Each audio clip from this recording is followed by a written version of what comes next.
Okay. All right, so let's first say if you have a stock, let's just put a stock up here. Let's go buy some stock. And if we buy some stock, let's say we buy 100 shares of Apple at 183. So boom, buy 100 shares of Apple at $123 per share. Now, where a lot of people get hung up is whenever you have a stock and an option, wherever you have a stock and an option, the stock always dominates. So it doesn't matter. It doesn't matter what Dean does next. It doesn't matter what I do next. The stock dominates. So when as a test taker, the minute you see that somebody's bought 100 shares of Apple, before you do anything, you just want to remind yourself, okay, this person is bullish because this person wouldn't buy the stock. And that's where people get hung up. They start letting the option tail wag the stock dog. So right now, before we do anything, let's just say, okay, we are long some stock. And so you're out $123 for that stock. Again, lots of ways to do options. I like to think of it as dollars out. Some people like to think of it as a debit. Some people like to think of it as a minus sign, whatever floats your boat. But, here what we've done is we paid $123 for the stock. Now, again, I like to do things on a per share basis. And I recommend, Jerry, you do the same, because otherwise you're going to have all kinds of zeros float around. So I'm not going to put 12,300 here. I'm going to put 123. And break evens are expressed as a per share number. Now, the next thing that's important as a test taker is, the option that's going to be coming next is going to be what we call the offset. And what I mean by that is if we've bought the Apple stock at 183, what we're interested in being able to do is to sell the stock, and that would be the offset. So that means you now have a 50-50 chance instead in terms of this answer set, because we know the offset, right? This is the most important answer set on your exam. You have two types of contracts, calls and puts. You can either buy them or sell them. And so, boom. So now we say, okay, well, if the offset here is to be able to sell the Apple stock we just bought, which option contract or contracts, there's only a 50-50 here, would be the offset to this? And we say, okay, well, we're either going to do this or we're going to do this. Yep. So now it depends what we're interested in doing here in terms of suitability. Are we interested in, test question, generating additional income? Are we interested in generating additional income? Mm-hmm. Because if we're interested in income, we're going to sell the option. We're going to do a covered call. And that's when you do a covered call. Be careful. Very important to know that the income, to generate the additional income, there's a huge difference between agreeing to sell Apple we own and agreeing to sell Apple we don't own, right? This is a covered call. Covered because we actually have the stock. And you wouldn't want to be doing a naked call because that's just silly, right? A naked call or uncovered calls, you agree to sell Apple that you don't have. Now, if we're interested in protection, it's like insurance, right? Insurance costs money. If you're going to want to be protected, you're going to have to pay some money. My brother, I love him a lot, but he's building a place off the grid, and he goes, "You want to do that?" I go, "Hey, Chris, I'm in. I'll build a cabin with you, and I'm totally in for this thing." Anyways, he was saying, "Well, what are you going to get insurance?" I go, "No, this whole thing burns. It's my life. It's not a big deal. I'm going to go naked on the cabin. If this thing implodes, what do I care?" Probably bad attitude, but so I will insure my home, but this little cabin, what do I care? Anyway, so protection, you're always going to buy the option. So that's going to be important. And so the other thing we might want to do is marry a put to the stock. Now, remember, I told you, got to be careful in the marriage who's dominant. Remember, and whenever you have a stock or an option, a stock plus an option, it's always the stock that dominates. Now, of these two, I'm going to show you both. Of these two, The one that's more testable is a covered call. You could get 3 or 4 covered calls. So now let's put this in test phraseology. Your customer buys 100 shares of Apple at 123. And here we go. And now remember, it doesn't matter what and comes next. What I mean by that is, remember, the stock always dominates. So it doesn't matter what Dean, does here next. It's got to be the stock that is dominating this position. Okay, so be careful here. And rights. Sometimes we call this a buy right, because we are buying the stock and writing the option. Now, if we have 100 shares, test question, how many contracts can we write? Just one. Yeah. There's no such thing as being partially naked. So, don't be looking for tricks, but if I write 2 contracts, that's going to be called a ratio, right? Who cares? It's not testable. Just what is testable is, no, that doesn't work, right? So we can only write 1. Now we got to decide, how long are we willing to agree to sell the Apple stock? So I say, hey, listen, Jerry, we just bought 100 shares of Apple at 123. I'm just looking here. Apple's like 183, but who cares? I'd put a 2 there. It doesn't matter.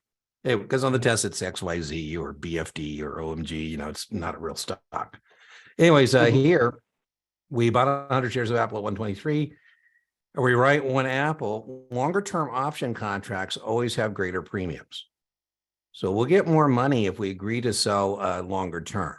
What I mean by that is, if we agree to sell Apple between now and September, we'll get more money than if we agree to sell Apple between now and August.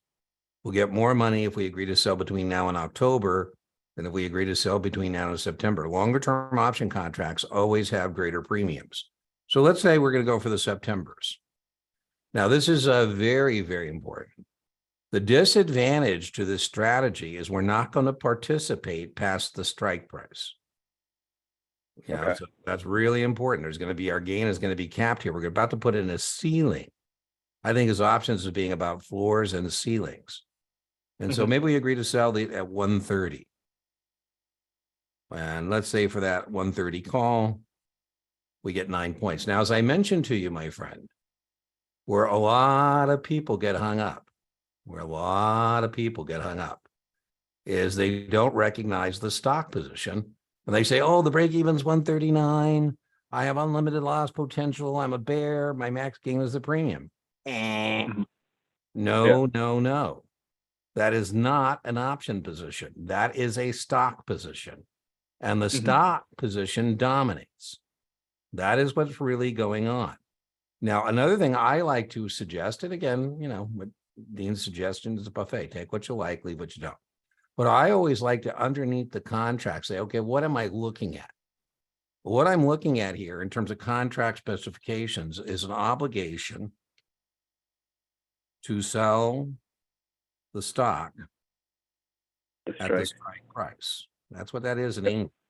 So every time I get an option contract, that's what I'm going to do underneath that. I'm going to say, okay, what am I looking at? I'm looking at an obligation to sell the stock at the strike price. Now, good news, I actually have the stock. So that's a bueno there, right? That I'm agreeing to sell stock that I actually own.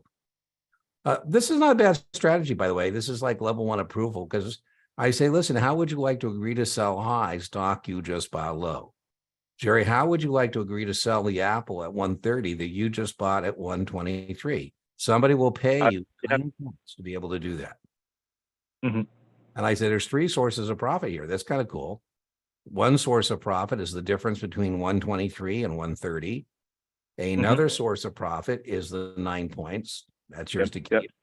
And any dividends along the way. Okay, so now in terms of a T, what we want to be able to do is track money in and out. If you can track money in and out of the account, and you're not fumbling around with contract specifications, you know what it means to say you're short a call, you will get 100 on options, right? So now we need to decide, is that 9 points? Is that 9 points money out or money in? Is that 9 points money out or money in? That's money in, because you're writing the contract. So right on. Yep, you're selling. Yeah. Now, as I said, if you get really good at contract specifications, not really good, but good enough, I guess. 72 is good enough, right? So you don't have to be an option guru. But if you can get contract specifications, you can track money. You don't have to memorize a bunch of stuff, because Okay. break even is the same dollars out as dollars in. So, one thing you can do for break even is you can memorize that in a covered call. That's what we're discussing now. And you can get, 4, 5, 6 covered calls on your test. You can memorize that it's the stock cost minus the premium. This is the one time and the one time only that you're actually got a call, and it's not call up. That's another way that people get hung up on this, because they say, oh, yeah, I remember call up. I say, well, no, Jerry, call up is not for this scenario. Call up, this is not call up this, because this is not an option position. So one thing you can do is memorize that. And again, I just think that's a lot of work. So you can say, I'm out 123 for the stock. I brought in 9 points for the option. And so I brought in 9 points for the option. And so my break even is going to be, now I'm not being facetious here, Jerry, I'm terrible at arithmetic. So I'm not going to do this in my head. I'm going to use my calculator. Embarrassing, but it is what it is, right? So 114 is the break even. Now, the reason I said I like this, because you can chop your answer set, and you could have just picked any number that would make that column balance. In other words, on your exam, you're going to have an A, B, C, D, and you can simply shop until you get the right answer. Now, by the way, all these other ones are ways to screw it up. Somebody who's doesn't know what we're discussing here could easily pick 139 if they think this is just a call contract, or 121 because they think it's subtract, but actually it's 114. It's the number that would make the columns balance. And so the break, yeah. Just wanted to ask a quick question. So No, this all makes sense to me. The out and in need to balance, and the number that makes that both columns balance is 114. What messes me up is the strike. You have the obligation to sell at the strike price. Yeah, let's put that right there. As I said, this is the bad part of the strategy. There's a ceiling at 130. I'm going to show that to you, but you don't participate past that strike. And so that is the disadvantage of this strategy, is that you do not participate past 130. And so we're, when I was a practitioner, I would make you sign what I call a big boy letter. And whether you're writing a naked call or a covered call, I'd say, Jerry, do you understand that if you get exercised, you're going to be delivering apple at 130 and apple somewhere north of 130? And you say, well, I didn't get that. I said, well, here's your letter that you signed saying you understood that. So this is the disadvantage of this strategy. You don't participate past the strike.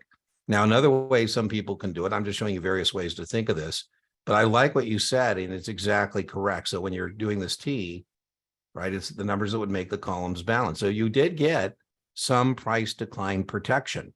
And the reason you got some price decline protection is because you lowered your out-of-pocket cost on the stock, where you paid out 123 for the stock. And you lowered your out-of-pocket cost from 123 down to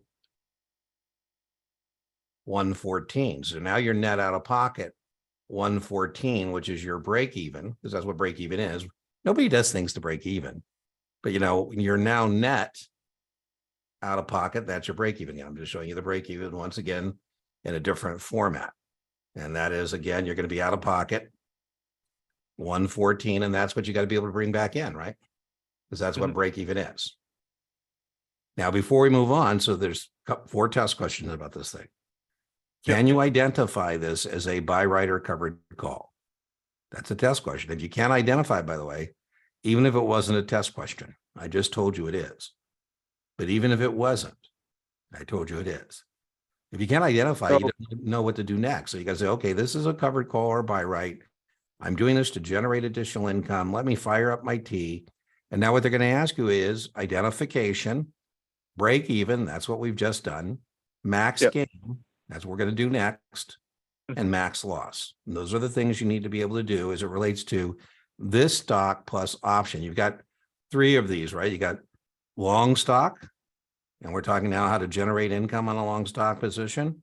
You've got long stock with protection, buy a put for protection. And then we're also going to have short stock positions. We're going to say, hey, don't be a dumb bear. You know, you just short the stock and you don't take any risk mitigation strategy, you're going to have an unlimited loss potential. Okay, so any question here so far about the break even before we move on? Nope, break even Okay. makes sense to me. Okay. So long as I can execute the T.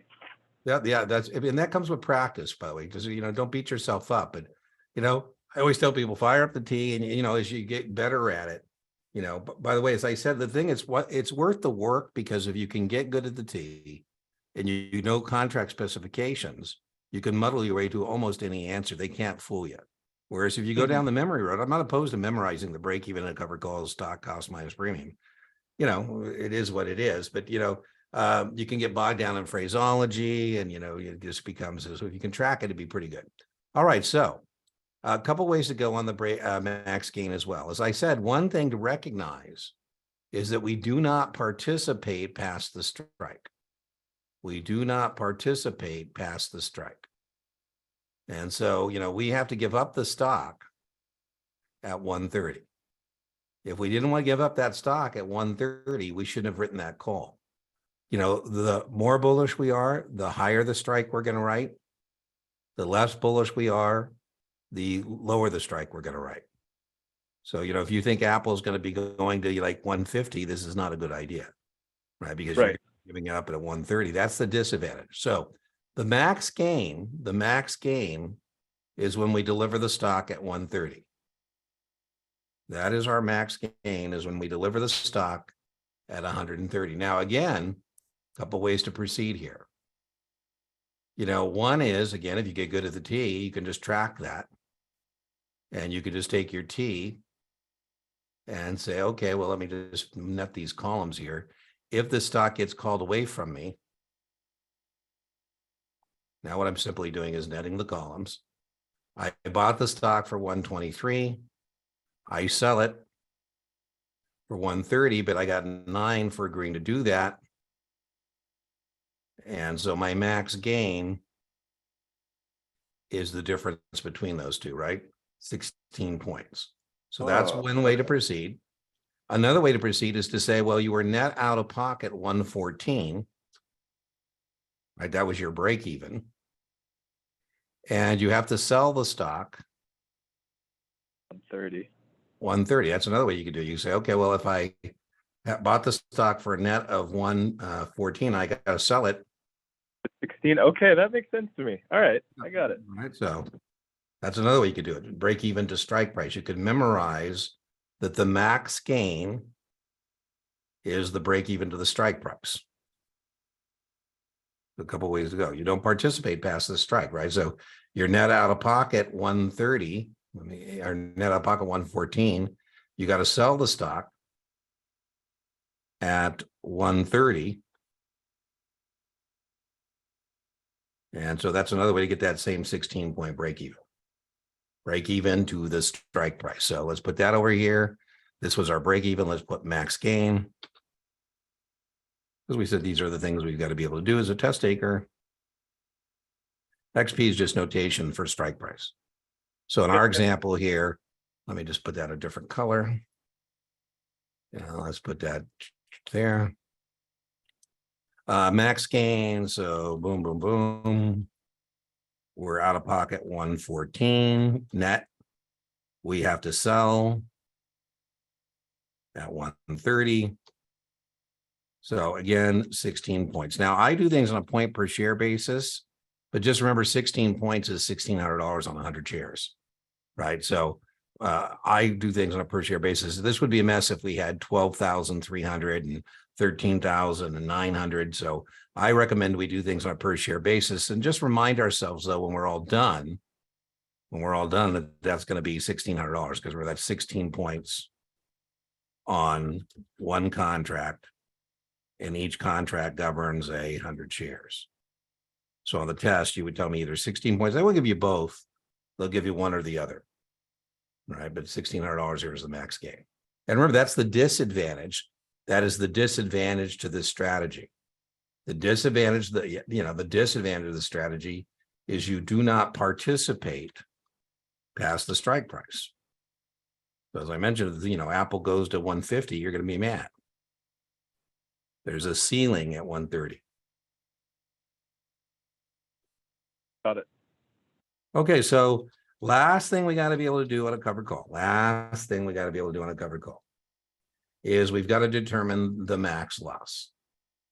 So, options are all about floors and ceilings. And so let's get rid of that. Let's get rid of that. Let's get rid of that. So the reason I said this was so important is because you got to know that when you're buying the stock, you're bullish. And so so you can figure out what would make you not a happy camper, right? If you're bullish on stock, that means you want it to go up. And so what you don't want it to do is go down. As we said, what dominates this position is owning the stock. So again, I don't like putting out negative energy, but a lot of people below this because they say, oh, it's my maximum loss is unlimited because it's a naked call. That is not a naked call. This is a covered call. And so the worst case, yeah, go ahead. Would it then be 123 to 0? Right on. But then remember, you get to keep the 9. So I say, oh, right. You didn't fall down 123 flights of stairs. You fell down 114 flights of stairs. Still painful. You get to keep the 9 points. Whoop-de-doo, but you do get to keep the 9 points, right? So yep. You lost 123 points on the stock, but you got to keep the money because the call expired worthless. So on that, you get to keep it. And so your maximum loss is the break even, which was 114, right? That's what your net out of pocket. If I net those two numbers, right? Okay. The worst case is you fall down 114 flights of stairs. Now, again, you can either memorize that. And let's put that in here. So our last thing we got to be able to do is max loss. Boom.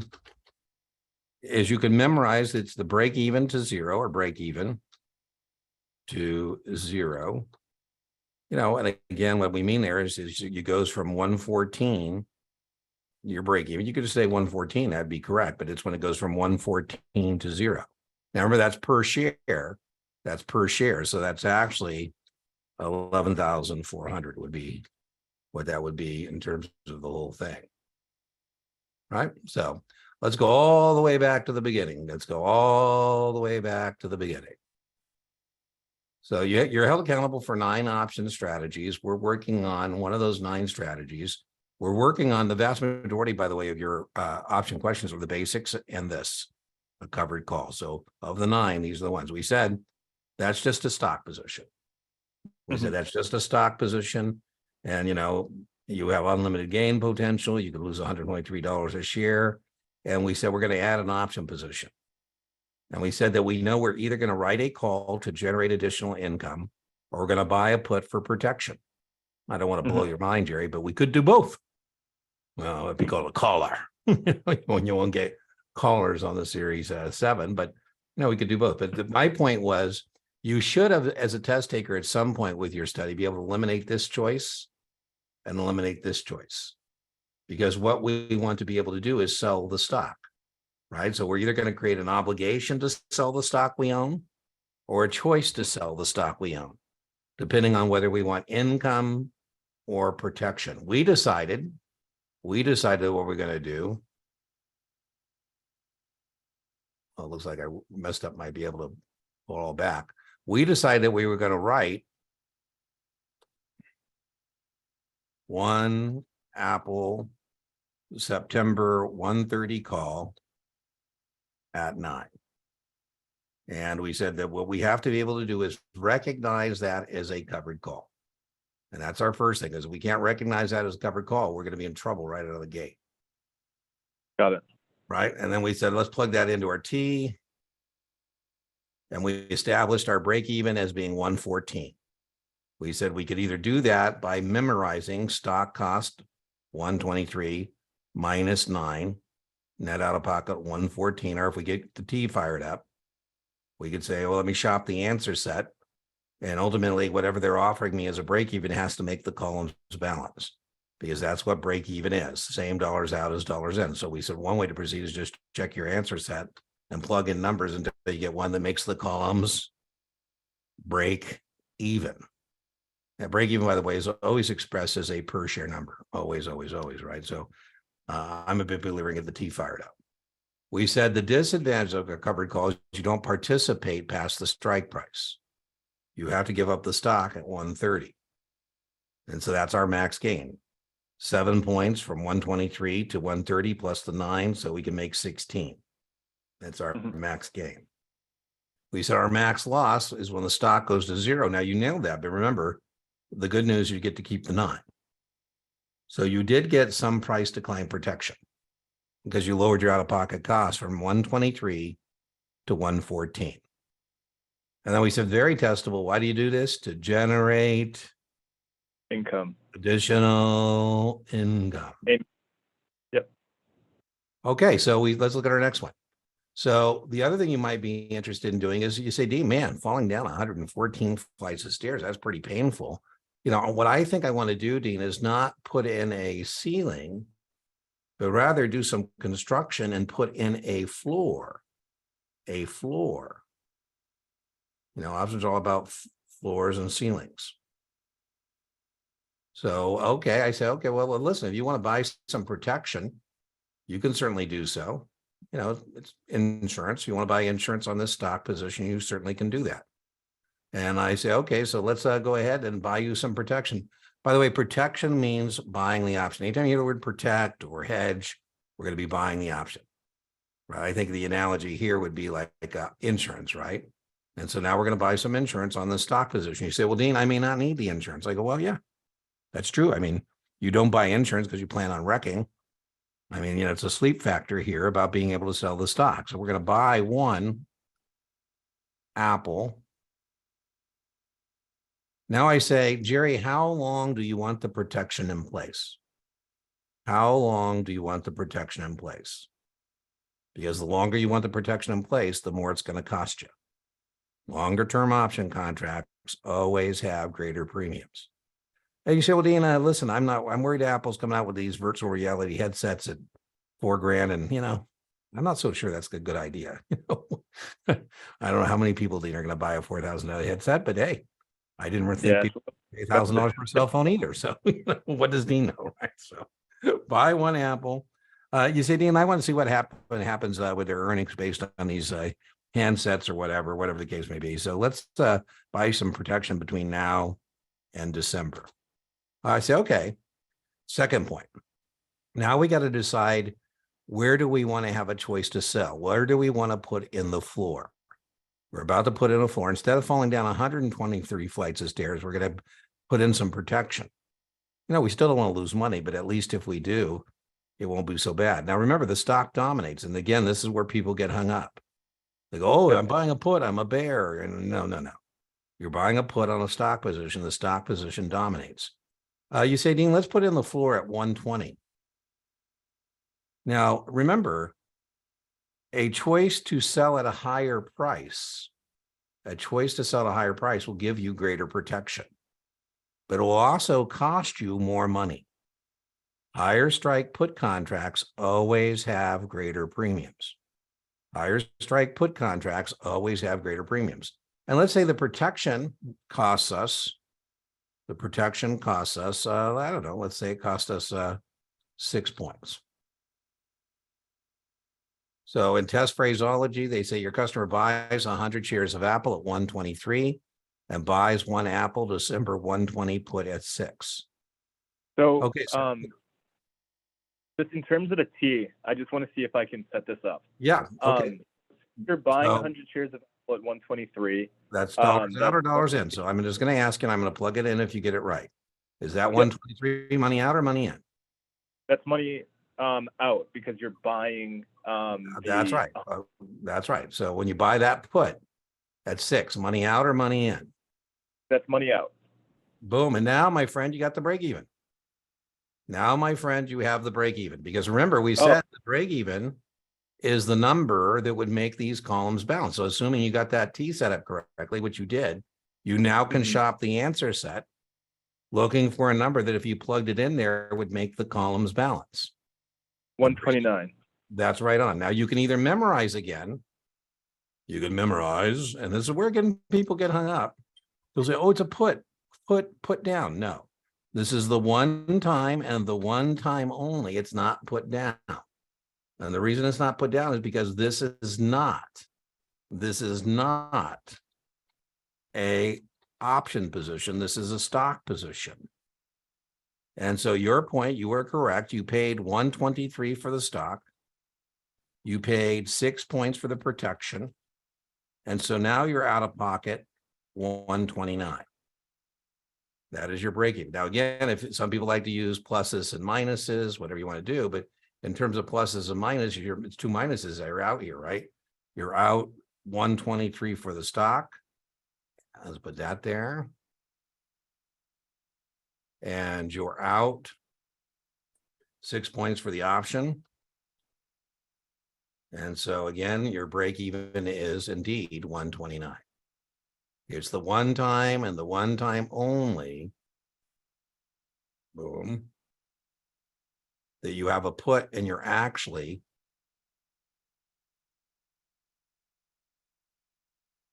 adding. And the reason you're adding again is because this is not an option position. This is a stock position.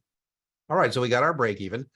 P.S. Let's put a note here. We said options are all about floors and ceilings. Not testable. The conversation we're having is not testable. But, I like to think of options being about floors and ceilings. And so we did some construction. That's kind of cool.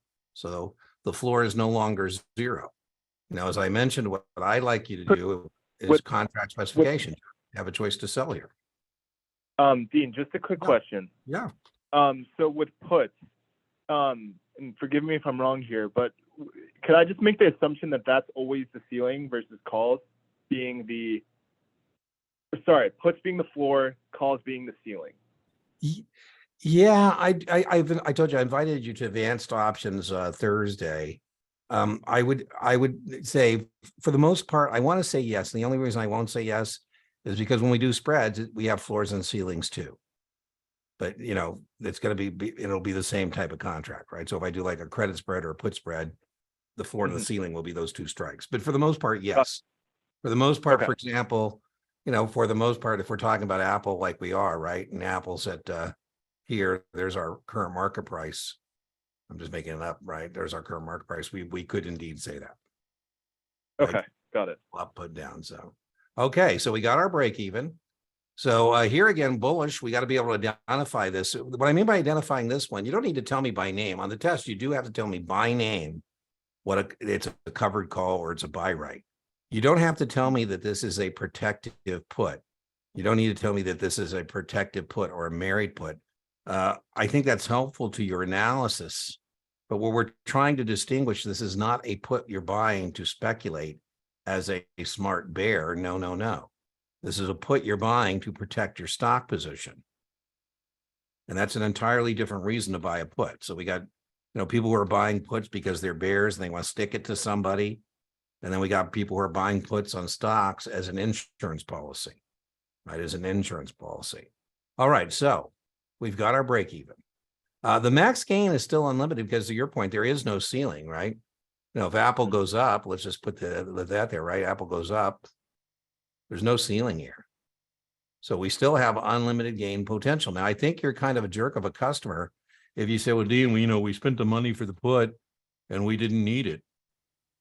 And so I wasted that 6 points. I go, well, yeah, that's true. But we didn't buy the put because we thought we were going to be right. We bought the put because we thought we might be wrong. So, hedge means offset risk. And the risk is not that the stock goes up. The risk is that the stock goes down. What we're afraid of is the opposite market position. Now, again, I don't want to send out negative vibes, but where most people get hung up is they don't recognize this as a stock position. And they look at this and go, oh, this is 114. I'm a bear. I want the stock to go to 0. No. Yeah. You got, this is one of those stock plus option things. By the way, I think that's almost the first thing I'd recommend you do as a test taker is just read the question once to say, okay, is there any stock in this question? Okay, speculator. I go to my matrix, I go different on different road. Ooh, there's a long or short stock position. Ah, interesting. It's going to be a little different in terms of your T and how you go about attacking the question. Now, remember, if the option if the stock's not in the question, you may end up later on in the question with a stock through exercise, but in the initial setup, if there's no stock, that's a different deal, right? So what we're doing right now is the initial setup. P.S. What I love about the initial setup, this time you nailed it, right? You said, Dean, let me see if I can do the initial setup, right? And here's the initial setup. The initial setup, as you said, Dean, I'm out 123 for the stock. That's dollars out. I'm out 6 points for the protection. And so my break even is 129. Excellent. That's exactly correct. So the reason I love the T is if you get good at contract specifications and you get good at the T, you don't need to memorize anything. You can just kind of make your T and look at your answers and say, thank you very much. All right. So we've got our max gain. We've got our break even. As we said, the reason you do this is for the max loss. All right. So we have a choice. Let's put that in here. We have a choice to sell the stock at the strike price. We have a choice to sell the strike at the strike price. So the worst case is I'm going to be selling. The worst case is I'm going to be selling the stock at 120 because I can do that anytime I want, right? Because that's what that means to say that I'm long a put. I can actually sell this stock for 120. So if that is our worst case scenario, we're going to be glad if the stock Apple goes to 80 or 90 because we're not going to sell it at 80 or 90. We're going to exercise our put. And if we exercise our put, which we can do anytime, that would be our max loss.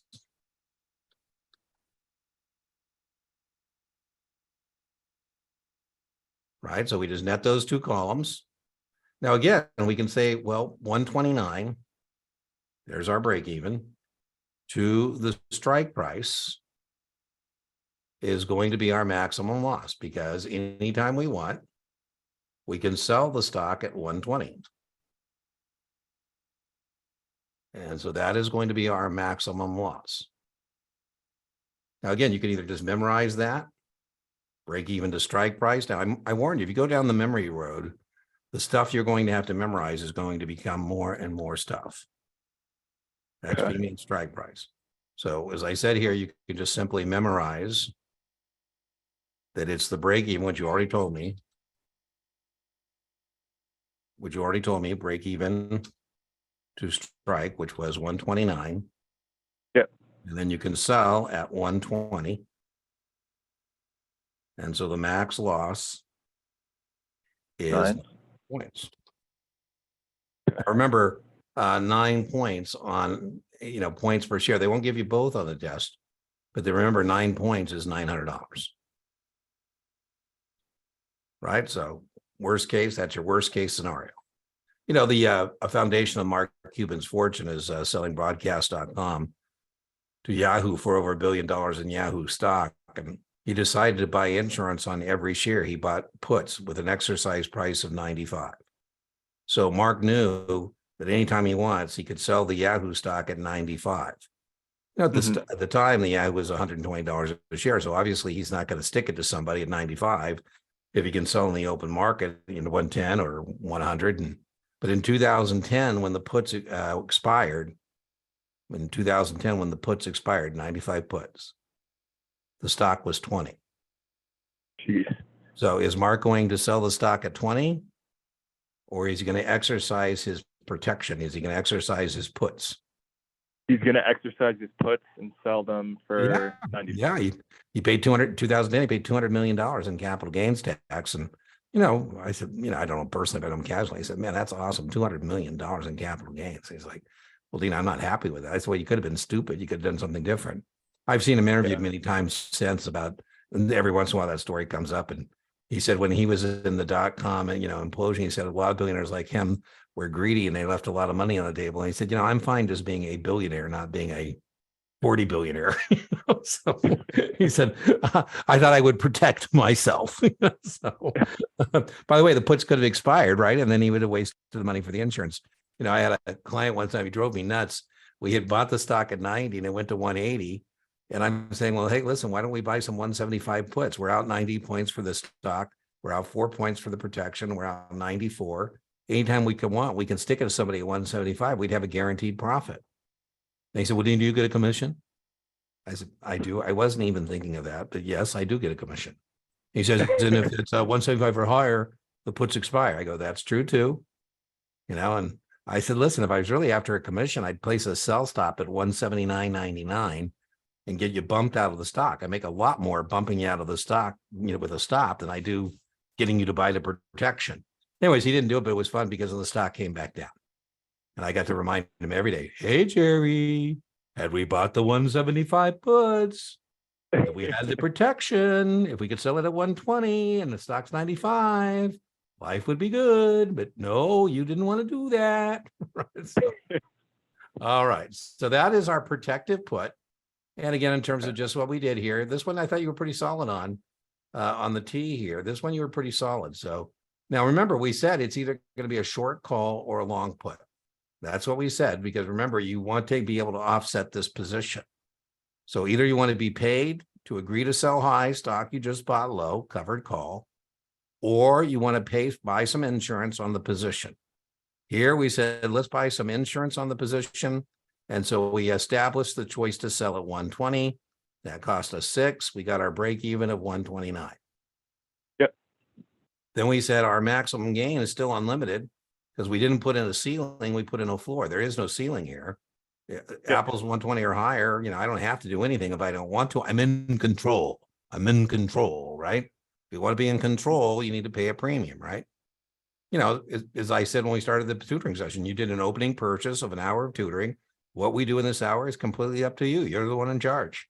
If I didn't want to spend an hour with Jerry, I shouldn't have collected your $225, right? So, you know, what we do is what you want to do, right? So the max gain is still unlimited, but this is the neat thing, max loss, right? This is why we do this. So in a covered call, we said the thing to know suitability wise is we're trying to generate additional income. And the thing to know here is that what we're trying to do is protect against a big price decline. Because here we have protection at 120 anytime we want. So, you know, the suitability here, if I'm your registered option principal, you say, Dean, what's this guy want to do? You say he wants to buy puts on stocks that he owns for protection. I go, absolutely a great idea, because you still have the ability to participate in a big price increase because there is no ceiling, but you do not participate in a big price decline. This is a pretty cool thing, but not participate in a big price decline. Now let me clean that up. And let's put that in a different color, and let's put that here. So, whoop, I need bigger than that. So that's a pretty bueno thing to be able to do, right?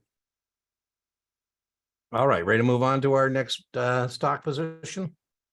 Yeah. So could we actually, because I'm just very mindful of time, could we actually work through a Kaplan example? Sure. Do you have a QID or want me to find one? So I have one that I saved. Okay, hold on. Let me hold on. Okay. Stop share. Let's go. Boom, boom, boom. And let's go here. Let's go here. Boom. Okay. Do you want me to share? You know, I'm getting it right now. I'm grabbing the screen for us. So okay, cool. I'll share it from my screen. So I got to bring up the QBank. Come on, baby. She's working. She's trying. No worries. Take your time. All right. So we're taking series 7. I got to go now find the QBank. Boom. Series 7. Okay. QBank. Okay. What is the QID? So the QID is 1264788. 1264788. 1264789. 89. Okay, so now here, let me show you what I do here. Okay, so I'm gonna, and I don't know how much you watch my channel. Oh, I've been watching you for a while. Okay, okay. Well, the reason I wanted to ask is because here's what I like to do, and sometimes this drives people nuts. But I don't want people who are, when we're doing questions like this together. Can you see the question on the screen now? Yep. I don't like to show them the answer set. We didn't get to this position. This was what I was going to do with you next. But again, we should be able to set up the T. We should be able to answer this question. So as I say, the way I think we should always start this is by firing up the T. I always say the more time we spend with what I call the initial setup, the better we're going to be, right? So in terms of what I like to do, not testable, I like to use dollars out versus dollars in. Now, the other thing I said I like to do is part of the setup, we're going to do this together, is I also like to write underneath the contract specifications, what am I looking at? So in terms of contract specifications, particularly on the puts, we need to say this is an obligation to buy the stock at the strike price. Particularly on puts, because I don't know if it makes you feel better, but puts are the ones that, throw people for a loop now. So let's get that there. Let's put that on a smaller font. And so that's what this is. This is an obligation to buy the stock at 80. Okay, so now here we go. You're going to demonstrate your prowess or lack thereof. So when we sell short 100 shares of XYZ at 79, is that dollars out? You got it. So let's put that in there. By the way, and as I mentioned, particularly in questions like this, it's so much easier to do the TI than trying to memorize. I mean, if you're trying to memorize this, I think that's personally going to be a mental mess.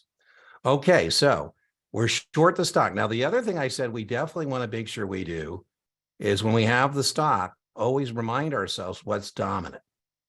And what is dominant? Selling short the stock. This is a bearish position. It doesn't matter what comes next.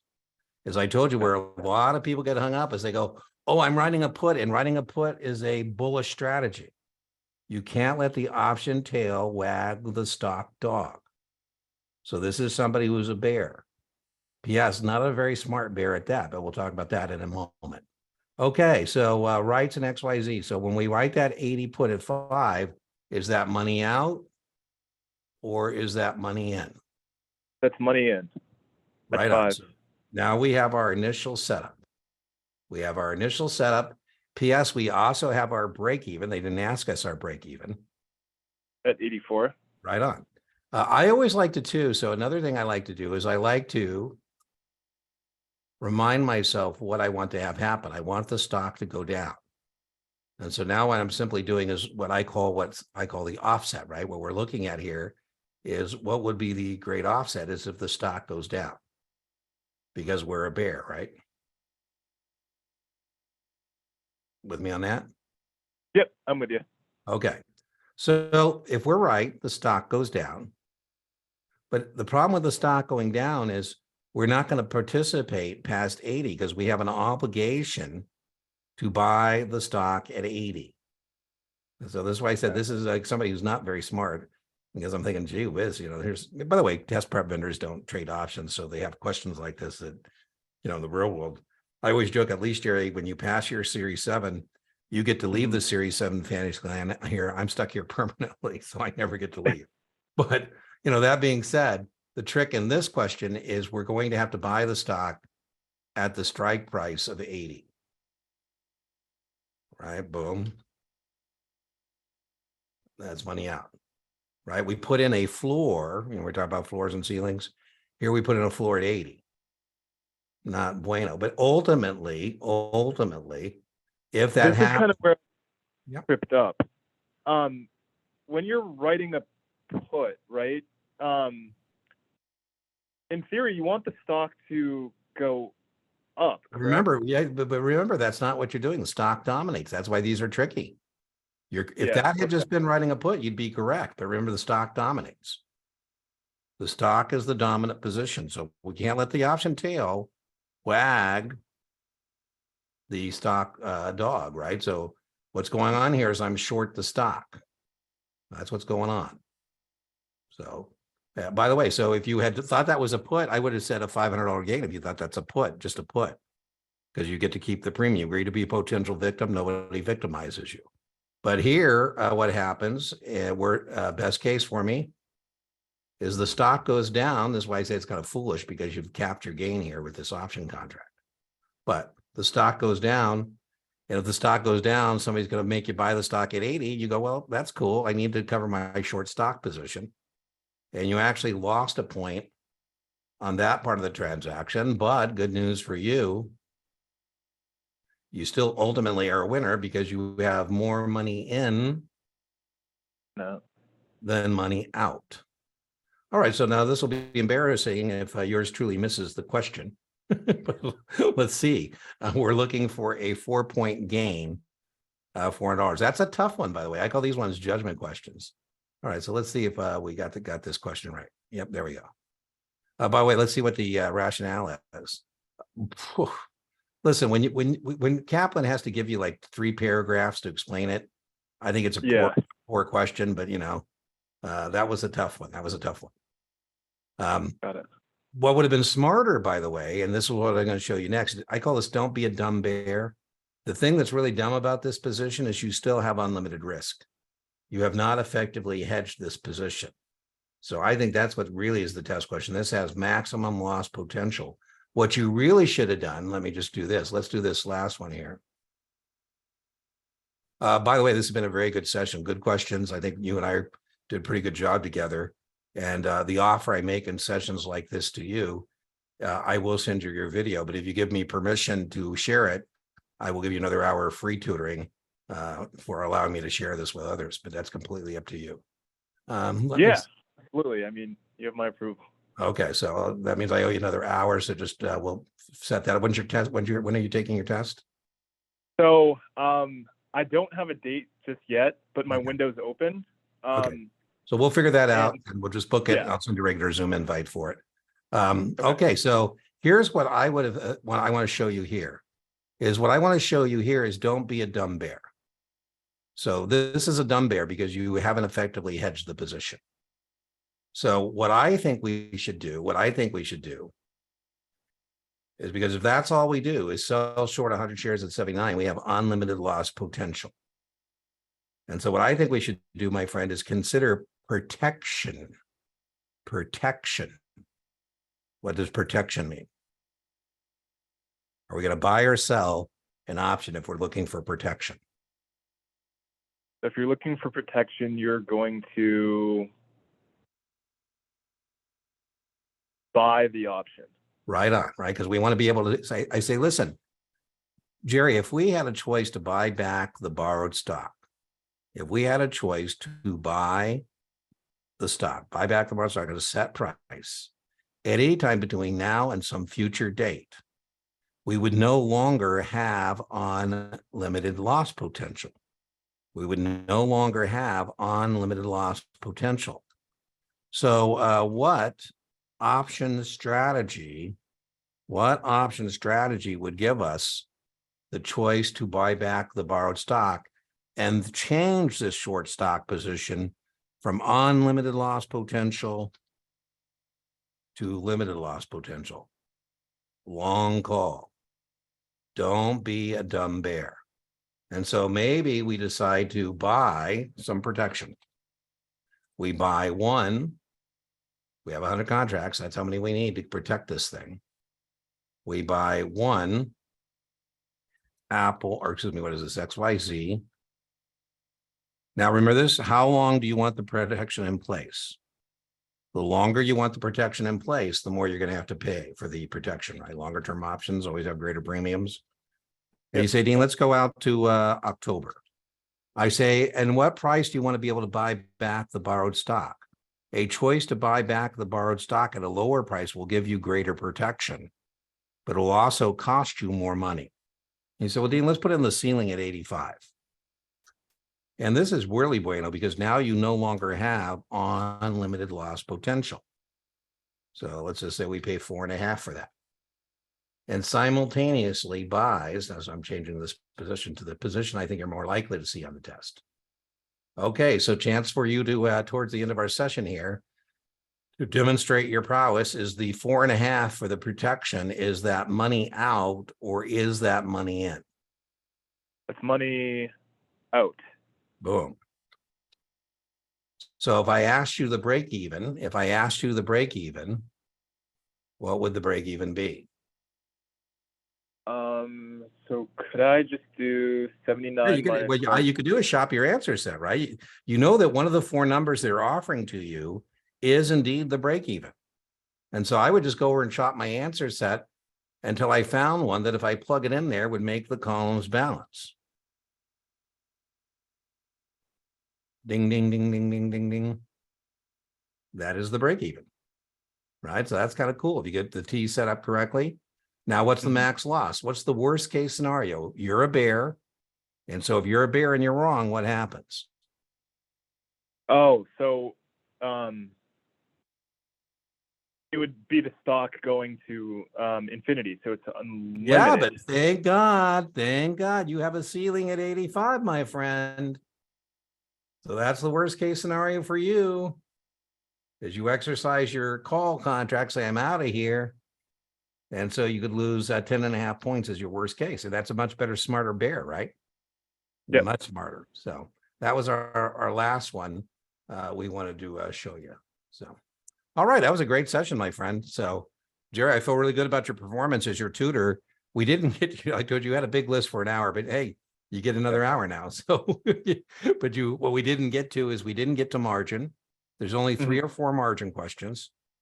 So if you tell me, Jerry, you missed your mark because of margin, I'm gonna say, really? I don't believe you, but I have an hour margin lecture, and if the hour that you're gonna do next, we can do margin if you'd like. We didn't get to munis on your list. There's 20 muni performance opportunities, give or put, take 5 on the test. That's big category, way more important than margin. I highly recommend, Jerry, we could do it in our next session, but you can fold a paper in half, which I highly recommend. One side, write all the terms of GOs on one side and all the terms associated with revenue on the other, because a big part of the exam in that area is distinguishing between GOs and revenues. So that's what I would recommend you do. And we didn't get to advanced options in your 1 hour. We didn't get to spreads and straddles. Spreads and straddles, you need to be 8 things you got to be able to do a spread, identify it. You got to be able to determine debit or credit, exercise or expire, widen or narrow, max gain, max loss, break even, bullish or bearish. I call that, Jerry, don't hate the 8. Don't hate the 8. Those are the 8 things. And then on a straddle, score 4 more. 4 things you got to be able to do on a straddle. Can you identify it? Now, by the way, all these strategies, I said identification, Jerry, is important, because if you can't identify the strategy, you're just staring at the screen going, I don't know. You got to kind of be able to identify it. So can you identify a straddle? Can you calculate the break evens? Because there's 2, it's the only one with 2. Can you determine where the straddle is profitable? When do you use it? For example, we were going to buy a option position on Apple because we weren't sure about those virtual headsets. And I would buy a straddle, Jerry, if I said, well, maybe those things will work, maybe they won't. I don't care. Just either they sell a bunch of them or they don't. I don't care if Apple goes up or goes down, just as long as it moves. That would be a straddle. And then the last thing, well, I just gave you the last one. When do you use it? So can you identify it? Calculate break evens. Where is it profitable in relationship to the break evens? When do you use it? So those were the things on your list, I think. Let me just check one more thing, just your notes one more time, to see if that was everything. I was pretty ambitious. I was pretty impressed with your list. You had advanced options, margin, and munis. Interesting, though, I asked you what you want to do, and you wanted to do stock plus options. That's fine. By the way, that's more testable than the multiple option strategies. So got it. I think it was a good use of our time. Okay, anything else before we end this session? Yeah, just a concluding question. In terms of, because I have both STC and QBank, what do you recommend to focus on? Should I just rifle through the QBank questions, or should I stick with? Well, have you read the book yet? Have you read the book? Have you read the book yet? Yes, I've read the STC book. Okay, so once you've read the book, you want to start continue to lay base by doing chapter checks. Have you done any complete practice finals yet? Yes, I've done all the finals. Okay, so why do we not have a date? So, so let me just tell you, I'm going to play accountability partner, fake, because I can't hire you or fire you. So you're paying me. So I'm your, fake accountability partner. But the reason I ask is based on your performance today, I would want you to get a date as soon as possible because your brain will draw it to you. And I think Okay. your performance was such as I don't like you sitting out there without a date. So Okay. I would say 6, 8 weeks out, get a date, and then we reverse engineer your study plan based on the date. Right now, you're studying without your, it's kind of like training for an athletic event. We don't know when the game is, right? We don't know Yeah. when you're going to have to go out on the court and play. So, I would want you to get a date would be my first recommendation. From there, we would reverse engineer and say 7 to 10 days out, you should do a practice final, and then we'll know whether you're going to need remediation or not. And that could be either an STC green light or a Kaplan. The Kaplan Q bank is deeper. So, you can use that Kaplan Q bank. You're not going to run out of questions, and that's great. So you can do chapter checks. Kaplan has a performance tracker. So we could have found that question without the QID by going into stock things, and we could have found some performance opportunity. I call practice questions and test question performance opportunities. So Yep. you should be building your subject area. I told you March is not a big deal, but if you haven't done it yet, you can certainly do that. I like that we have timing. Are you a full-time studier or a part-time studier? I'm a part-time studier. Well, that's very impressive. So that also impacts, how much time you have for this, right? So I think we should need to talk about study blocks and activities. I think a study block should be 45 minutes to an hour and a half. I were your accountability partner. I said, Jerry, you need a day off. So let's just decide what your day off is. You can't do this every day because you're a little nuts. Yeah. Maybe say, Dean, Friday is going to be my day off. I say, great, enjoy yourself, refresh, reset, and then come back. Now, how many study blocks can you give me each day? Maybe it's only one. You say, Dean, I'm a full-time person. I got it 90 minutes in the morning. I prefer, Jerry, you could give me a morning session block, study block, than an evening, because, I just like, she'll probably watch this video, but she works so hard and I get it. And I'm impressed, but by the time she gets to me, the energy vampires have, used a lot of her energy. So Yeah. I always know we had a morning session today, and it was just so much better for her because she still was fresh. So if you can do mornings, that's great. If you can do evenings, do the more taxing stuff in the morning, where you're bright-eyed and bushy-tailed, and save like the stuff you can do zombie like watching videos if you're going to do like an evening session. Like reading and doing practice questions, probably should do that. So let's say you give me 2 study blocks and you got a Friday off. So that means we have, 3 hours a day, and then we have your Friday. And then on Saturday and Sunday, we need to kind of pick that up. And so I'd like you to have like 3 study blocks, and you got to take a break between study blocks. You can't run them back to back. So I have people that I study 8 hours today, waste of time. Yeah. You really spend 3 hours thinking about studying and 5 studying. So rotate, at least take 30 minutes on the weekends between those study blocks, assuming you're giving me 3 of them, and rotate activities, reading, doing questions, watching videos, and rotate subject areas. Your point, what should you be doing? So if you do margin in your first study block, don't do it in the second, do options. If you do options in the second study block, do munis. If you rotate activity, rotate subject area, you'll stay fresher longer as you execute your study plan. I like your notes. The 3 big areas are options, munis. I didn't see this in your list, but mutual funds. So that's called function 3. Function 3 is 91 questions on your series 7. So I suggest you go to the FINRA website, download the PDF called series 7 content outline. I would have that while you're studying, Jerry, next to you, so you can put a little, check mark. I use it for a plus, minus, 0. So what you're hoping is that each item as you study, you can put plus. I'm above par on this thing. 0 means I'm at par, par being passing, 72. Minus means I need some more work in this area. And as you look at that, for example, in today's session, if you go to that study notebook, you'll see, covered calls and protected puts, and, basically what we did today, what you're held accountable for. And so I like to use that as kind of like your intellectual inventory. As your tutor, I'm impressed where you're at, and that's why I'm encouraging you to get a test tape. So I've seen people who are, way more clueless about this stuff. So that would be the other reason I'm telling you to be aggressive. If this was like an introductory section, I could tell you hadn't done any work yet, I'd probably be less aggressive, but I think you put in some work already.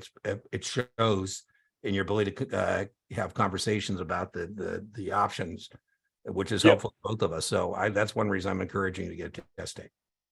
Now, Dean, another follow-up question. I know we're, over time. Yeah, I got to get to the live stream. That's not a problem. I don't usually make people have a hard close on tutoring unless there's something coming up right behind that. But And you were kind enough to give me a 15-minute move, so I'm kind enough to answer your questions for you. What do you got? Of course, anytime.